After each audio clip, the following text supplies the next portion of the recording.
La respiration buccale.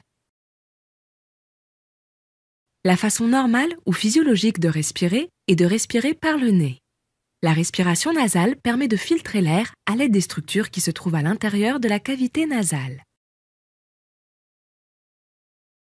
De cette façon, l'air qui entre n'affecte pas de manière excessive le tissu lymphoïde, des végétations adénoïdes et des amygdales, les dernières à pouvoir capter les particules nuisibles dans l'air avant qu'elles n'atteignent vos poumons.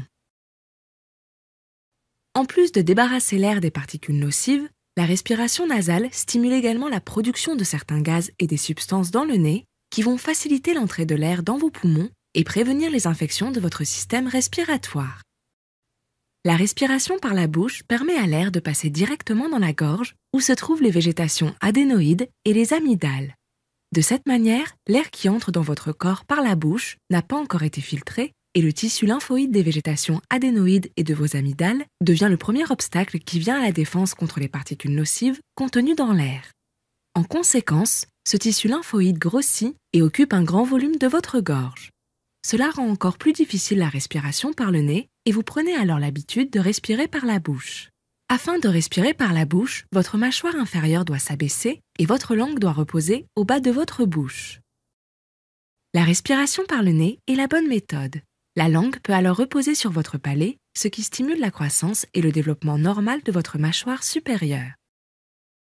Inversement, lorsque vous respirez par la bouche, votre langue doit descendre et se positionner vers l'avant.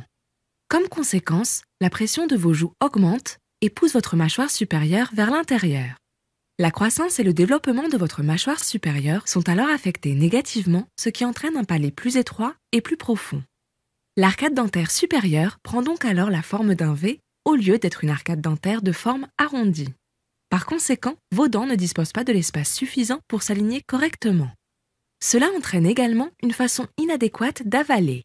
Environ 2400 fois par jour, lorsque vous avalez, votre langue se positionne vers le bas en évitant le palais et le bout de votre langue se positionne entre vos dents avant supérieures et inférieures. Cela pousse vos dents de devant à avancer et se distancer l'une de l'autre et causer ce que l'on appelle une béance antérieure, ce qui veut dire que vos dents antérieures supérieures et inférieures ne se touchent pas lorsque vous fermez les dents ensemble. Tous ces dysfonctionnements, respiration par la bouche, mauvaise posture de la langue, bouche constamment ouverte et déglutition incorrecte vont continuer à affecter la croissance et le développement de vos mâchoires. Par conséquent, il y a moins de place pour vos dents et elles deviennent chevauchées et mal alignées. Rappelez-vous, le nez sert à respirer et la bouche sert à manger. Respirer par le nez et garder la bouche fermée avec les lèvres jointes aidera vos mâchoires supérieures et inférieures à mieux se développer. Et plus important encore, vous serez en meilleure santé.